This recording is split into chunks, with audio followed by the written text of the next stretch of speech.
والدہ اس کی بیوہ، بیٹی ایک جو اس کا دھیان رکھ رہی، جو بلڈ پریشر کی مریض، اس سے جو انہوں نے کیا ہے اس گرمی کے اندر، کبھی ایک جیل میں لے کے جائیں، اس کے بعد ادھر سے نکال کے دوسرے جیل میں لے جائیں، ادھر عدالت اس کو ضمانت دے، کوئی اور کیس میں پکڑ کے لے جائیں، گجرات لے گئے اس گرمی کے اندر۔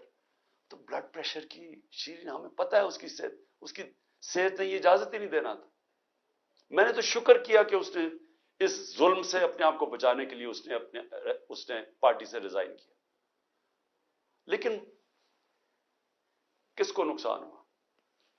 پاکستان کی پالیٹکس کو نقصان ہوا۔ شیرین ہماری ٹاپ پارلیمنٹیرین تھی، میری کیبنٹ کے اندر وہ منسٹر تھی جو جس طرح وہ پڑھ لکھ کے ایک ایک ایشو کے اوپر آتی تھی، کوئی اور کیبنٹ منسٹر، ایک ہماری ڈاکٹر ثانیہ تھی، کہ اتنی محنت کر کے کبھی کیبنٹ میٹنگ میں نہیں آئی جو شیرین آتی تھی۔ اس کے علاوہ سارے اس کے دشمن بھی جانتے ہیں کہ وہ ایک محب وطن پاکستانی، وہ کبھی بھی اینٹی پاکستان کا نہیں سوچ سکتی تھی۔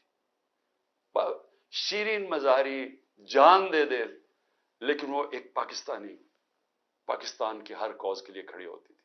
جو لوگ اس کو الٹرا نیشنلسٹ کہتے تھے، کئی دفعہ وہ کئی ناراض ہو جاتے تھے کہ وہ بڑی سخت باتیں کرتی تھی، لیکن وہ نظریاتی عورت تھی۔ تو اس سے نقصان تحریک انصاف کو تو چلے ہوا، لیکن پاکستان کی سیاست کو اور جمہوریت کو نقصان پہنچا۔ اور عورتوں کو، بڑی کم عورتوں کے اندر اس طرح کی صلاحیت ہے پاکستانی پالیٹکس میں جو شیرین میں تھی۔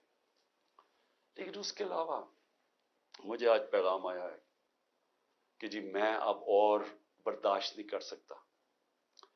انہوں نے میرے گھر پہ لوگ بھیجے، گھر کے اندر گھس گئے لوگ، انہوں نے آ کے رات کو بیوی، میرا 13 سال کا بچہ وہاں اندر گھس گئے، میری بزنسز کے اوپر، میرے رشتہ داروں کے اوپر پریشر ڈال دیا۔ لیکن کہتا آخر میں انہوں نے کہا میں تمہارے 13 سال کے بیٹے کو اٹھا کے لے جائے گا، تو میں جی اور پریشر برداشت نہیں کر سکتا، وہ بھی چھوڑ گیا۔ تو یہ اس وقت کا حالات ہے کہ کسی نہ کسی طرح پی ٹی آئی کو چھوڑیں گے، سب کچھ گناہ معاف ہو جائیں گے۔ میں اس وقت مجھے حیرت ہو رہی ہے، اور مجھے کئی لوگوں کے اوپر خود پتا ہے کہ ان کے اوپر کتنا پریشر تھا، کیونکہ مجھے بتاتے رہے کہ یہ کر رہے ہیں، اب یہ وہ کر رہے ہیں، اب میری بزنس بند کر دی ہے۔ اوکاڑا کے اندر اس کے کسی کا گھر بن رہا تھا، وہ گرا دیا، بلڈوز کر دیا، کسی کی دکانیں تھی وہ گرا دی جا کے۔ تو میں پھر سے، کیا یہ ہمارے وہ لوگ جو کہ بڑے جمہوریت کے سپاہی تھے اور وہ ہیومن رائٹس آرگنائزیشنز، کیا ان کو یہ نظر نہیں آ رہا کہ یہ نہیں ہے کہ یہ صرف تحریک انصاف کو نقصان پہنچ رہا ہے، یہ ہماری جمہوریت ختم کی جا رہی ہے۔ یہ وہ دور آ رہا ہے کہ اس کے اندر جمہوریت ختم ہو جائے گی، کیونکہ اس میں صرف یہی نہیں ہو رہا، ایک جو بنیادی چیز ہوتی ہے جمہوریت میں، فنڈامنٹل رائٹس، بنیادی حقوق کی حفاظت کی جاتی ہے جمہوریت میں۔ مغرب کے اندر، یورپ میں، انگلینڈ میں لوگ کیوں جاتے ہیں؟ اپنے ٹیکس دیں، قانون نہ توڑیں، آزاد ہوتے ہیں، کوئی ان کے بنیادی حقوق کے خلاف نہیں جا سکتا، وہ عدالت ان کی حفاظت کرتی ہے۔ ہاں تو بنیادی حقوق ہی ختم ہو گئے، فنڈامنٹل رائٹس کا معنی ہی ختم ہو گیا یہاں۔ یعنی جو میڈیا سے انہوں نے کیا، عمران ریاض سے کیا کیا؟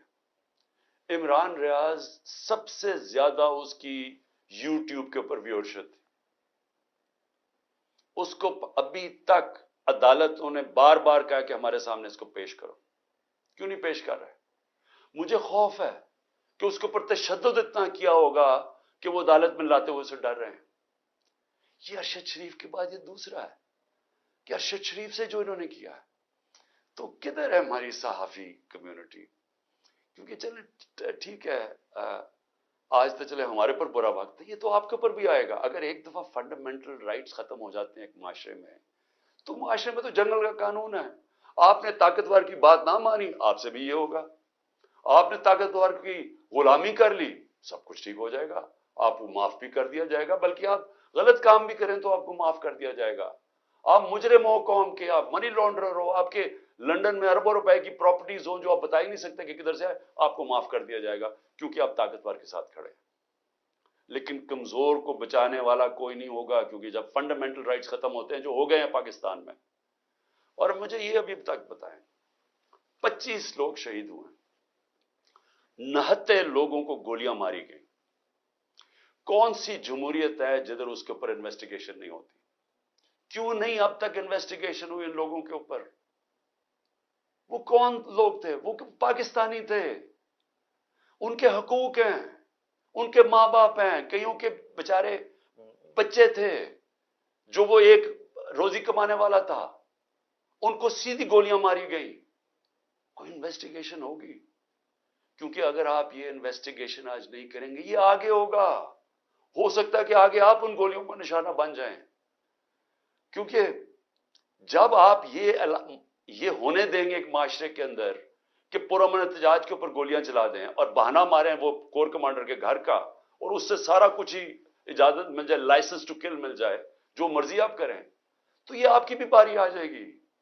اس لیے آج ہمیں فوری طور پہ انویسٹیگیشن کرنی چاہیے ان لوگوں کی، جو صرف یہی نہیں کہ جو 25 لوگ شہید ہوئے ہیں سیدھی گولیوں سے، وہ لوگ جو کہ ہاسپٹل میں پڑے ہوئے ہیں. 2 کی مجھے پتا چلا ہے، کیونکہ ہمیں پتہ ہی نہیں اب چلتا کچھ، کیونکہ سارے کارکن تو یا چھپ گئے ہیں یا جیلوں میں ڈال دیے ہیں. تو آہستہ آہستہ خبریں آتی ہیں کہ 2 کارکنوں کی ٹانگیں کٹ گئی ہیں، کیونکہ گولیاں ماری ان کی ٹانگوں کے اوپر، ان کی ٹانگیں کٹ گئی، تو ان کی زندگیاں گئی. تو کون پوچھے گا ان کو؟ اور یا پھر آپ یہ فیصلہ کریں گے کہ اس ملک کے اندر پرامن احتجاج کی اب سے اجازت نہیں ہے. آپ یہ کہہ دیں گے کہ آپ نے جو مائٹ از رائٹ، جو جنگل کا قانون ہے، جو طاقتور فیصلہ کرے گا آپ کو اس کے سامنے سجدے کرنے پڑیں گے. یعنی طاقت کی غلامی قبول کرنے کے لیے جو تیار ہے، پھر وہی بچے گا اس ملک میں. اور میں آج یہ ضرور کہنا چاہتا ہوں کہ یہ جو سب کچھ ہو رہا ہے، اس کے پیچھے کیا ہے؟ یہ کیوں ہو رہا ہے سب کچھ؟ یا تو چلیں یہ سب کچھ ہو رہا ہو اور پاکستان کو اس سے کوئی فائدہ ہو رہا ہو، یا اس سے کوئی ملک چینج آ جائے، یا اس سے ایک دم یہ ہو، یہ جو ہمارے لوگوں کو چینج کر رہے ہیں، وہ پالیٹکس چھوڑ رہے ہیں، پی ٹی آئی کے لوگ، جو میں پالیٹکس چھوڑ رہا ہوں، وہ پریشر کے اندر سارے ہاتھ کھڑے کر رہے ہیں، تو کیا اس سے یہ ہوگا کہ پارٹی ختم ہو جائے گی؟ جو بھی یہ سوچ رہا ہے، جس کی بھی یہ سوچ ہے، خدا کے واسطے اپنا ذہن کو، اپنا ہیڈ ایگزامن کرواؤ، سوچو اس کے اوپر کہ آپ کیا کر رہے ہیں. کبھی آئیڈیا بھی مارا جاتا ہے اس ظلم سے، یعنی کبھی ایک نظریہ بھی اس طرح ختم ہوتا ہے. یہ جانوروں اور انسانوں میں فرق ہے. بھیڑ بکریوں کو آپ ڈنڈے ماریں، وہ سارا اس طرف لگ جائیں گے جدھر آپ چلائیں گے، لیکن یہ انسان ہے. اور جب انسانوں کے اندر ایک آئیڈیا آ جاتا ہے آزادی کا، وہ آپ ختم کر ہی نہیں سکتے. آپ جتنا مرضی ظلم و تشدد کریں، یہ آئیڈیا ختم نہیں ہونے لگا. اگر یہ آئیڈیا ختم ہونا ہوتا تو مقبوضہ کشمیر میں آج وہ ہاتھ کھڑا کر کے اور آرام سے چپ کر کے قبول کر لیتے ہندوستان کی غلامی. 1 لاکھ سے اوپر کشمیری شہید ہو چکا ہے. کشمیریوں کے اوپر جو ہم آج ہمارے پہ ظلم ہو رہا ہے، یہ کشمیری 30 سال سے ہو رہا ہے ان کے اوپر. ان کے بھی گھروں میں گھس جاتی ہے رات کو پولیس، لوگ اٹھا کے لے جاتے ہیں، نوجوانوں کو اٹھا کے لے جاتے ہیں، جیلوں میں ڈال دیتے ہیں. ان کو بھی کوئی پوچھنے والا نہیں ہے، ان کے بھی کوئی فنڈامنٹل رائٹس نہیں ہیں. ان کے سارے لیڈروں کو بند کر دیا ہے. وہاں بھی میڈیا کے اوپر کنٹرول کیا ہوا ہے.